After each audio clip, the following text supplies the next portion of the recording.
전 세계 2차 유행이 본격화됐습니다. 안타깝게도 의료 관계자들의 예측이 정확히 실현되고 있는데요. 이런 가운데 미국, 영국, 일본 등은 곧 개발될 백신의 대부분을 이미 선약을 통해서 확보해갔다는 소식을 전해드렸었습니다. 유력한 백신 개발국 중에서도 미국과 중국은 미래 바이오 시장을 두고 치열한 경쟁을 벌이고 있는 상황이기도 합니다. 블룸버그에 따르면 중국의 경우는 백신의 임상 실험을 위해서 자국 국민들이 신뢰하지 않자 해외에서 은밀한 실험을 하면서까지 백신 개발에 막대한 투자와 심혈을 기울이고 있습니다. 실제로 중국 국영 제약회사 시노팜은 매우 신뢰가 높다는 평가를 받는데요. 시노팜은 최종 검사를 완료하기 전 수십만 명의 사람들에게 코로나19 백신을 투여했고 그 결과 단 한 명도 감염되지 않았다고 합니다. 공식 비공식적으로 고위험 지역으로 파견된 중국 공무원들과 제약회사 직원들 가운데 단 한 명의 확진자도 없다고 전해지고 있습니다. 시노팜은 직원 15만 명의 자회사만 무려 1,500개가 넘고 지난해 영업수입은 87조 원이 넘는 초거대 제약회사입니다. 전세계 500대 제약회사 중 랭킹 5위를 차지하고 있으며 코로나 백신 개발은 8개월 전 1,740억 원을 투입해 시작했습니다. 현재 시노팜의 백신 생산량은 3억 개 정도인데 이미 5억 개가 선주문이 완료된 상태라고 전해지고 있습니다. 하지만 중국 내에서 자국민들은 정부가 개발한 백신을 맞지 않겠다는 사람들이 상당수입니다. 불과 2년 전 창춘, 창성, 바이오 테크놀로지가 가짜 광견병 백신을 이미 유효기간이 지난 원료로 11만 개를 만들어 유통했었고 1년 전에도 폐기 대상인 백신 40만 개를 유통해서 적발됐으며 더욱 놀라운 것은 이러한 위법 사실을 정부가 공식적으로 발표하는 데 무려 8개월이나 걸렸다고 전해지고 있습니다. 자국민들도 믿지 않는 백신을 몇몇 선진국들이 어떤 확신으로 백신을 선구매한 것인지 의아할 따름입니다. 하지만 지금 한국에서는 전혀 다른 양상이 벌어지고 있습니다. 전세계 개발도상국들이 한국을 두고 심상치 않은 외교전까지 펼치자 한국은 백신과 치료제 개발에 더욱 박차를 가하고 있다고 하는데요. 최근 정세균 국무총리는 코로나가 장기화되고 있다면서 방역이 새로운 일상으로 자리잡고 있다고 말하며 모두의 고통과 희생을 요구하고 있고 궁극적으로 백신이 문제 해결에 절대적으로 필요하다고 피력하면서 현재 약 3천만 명분의 백신을 우선적으로 확보할 것이고 글로벌 백신 개발 상황에 맞춰서 도입을 강구할 것이라고 말했습니다. 그리고 5천만 명의 백신을 모두 확보하지 않는 이유에 대해서는 아직 백신의 안정성, 효과, 실제 개발 여부가 미지수이기 때문이라고 말했습니다. 현재 정부는 백신 선구매를 위해서 1,723억 원을 확보해둔 상태고 예산의 40%는 코백스 퍼실리티를 통해서 1,000만 명분을 우선 확보하고 60%는 개별 기업과의 계약을 통해서 투입할 예정입니다. 이후에는 아스트라제네카, 화이자, 존슨앤존슨 등과 협상을 통해서 2천만 명분을 추가로 구매할 계획이라고 밝혔는데요.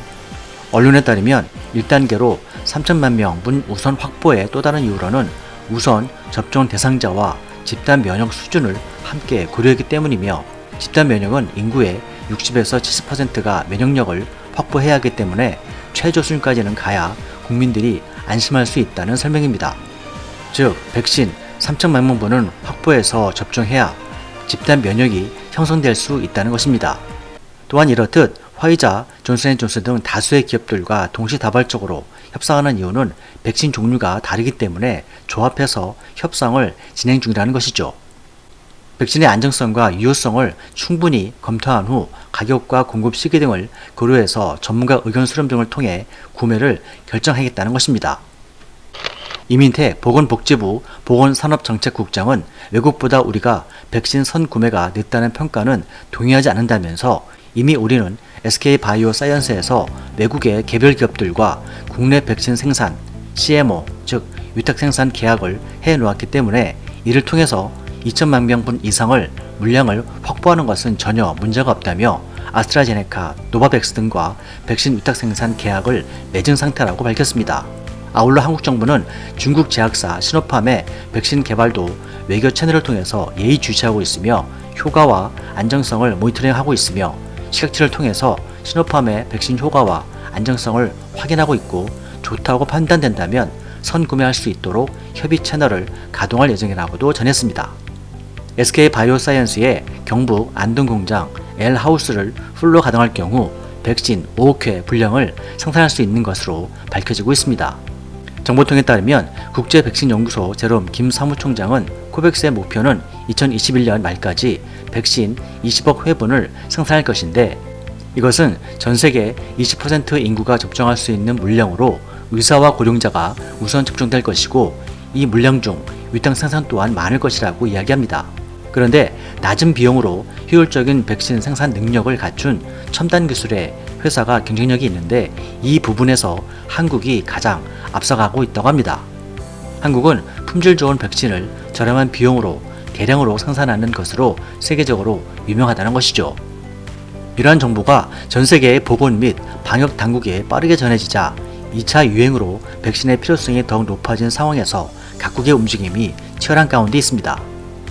19일 외교 당국에 따르면 최근 아세안, 동남아시아 국가연합 국가들이 백신과 치료제 개발과 관련한 협력을 우리나라에 요청하고 있는데, 특히 싱가포르가 이 같은 요청을 강하게 하고 한국 정부와 기업의 도움을 요청한 것으로 파악되고 있습니다. 올해 내내 전 세계적으로 극성인 가운데 백신과 치료제 없이는 극복할 수 없는 병이라는 것이 각국의 인식으로 2차 유행이 번지며 이 같은 생각은 더욱 강해졌고, 백신과 치료제 개발에 대한 기대치는 계속 높아지고 있는 형국입니다. 특히 아세안 등 개발도상국 지역에서는 전 세계적인 백신과 치료제 개발 흐름에서 뒤처질 수 있다는 우려가 팽배한 것으로 알려집니다.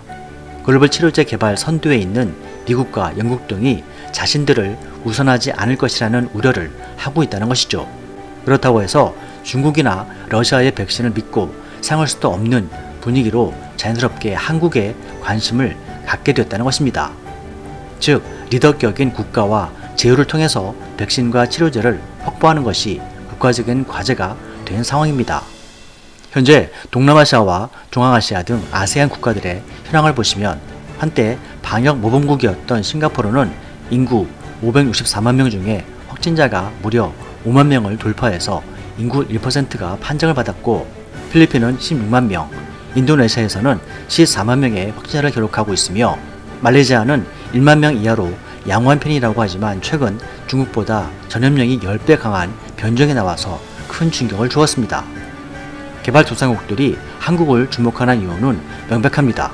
최근 한국은 영국과 스웨덴의 글로벌 제약사들과 백신을 국내에서 생산키로 했으며, 토종 백신과 치료제 개발을 위한 임상도 활발히 진행 중인데다가 정부도 공식적으로 내년 상반기 나올 것이라고 발표했기 때문입니다. 한국은 확보한 백신과 치료제가 모든 국민들에게 돌아간 다음에 남는 물량을 두고 동남아 및 아세안, 유라시아 국가들 간 치열한 경쟁이 벌어지기 시작한 것입니다. 외교 당국자는 우리의 백신과 치료제 개발이 현실화되면 서울에 위치한 개도국, 대사관들 사이에서 백신 외교전이 일어날 가능성이 충분하다며, 우리는 이를 통해서 신남방정책과 신북방정책 관련 지역에서 우리의 소프트파워를 확장할 수 있다고 말했습니다.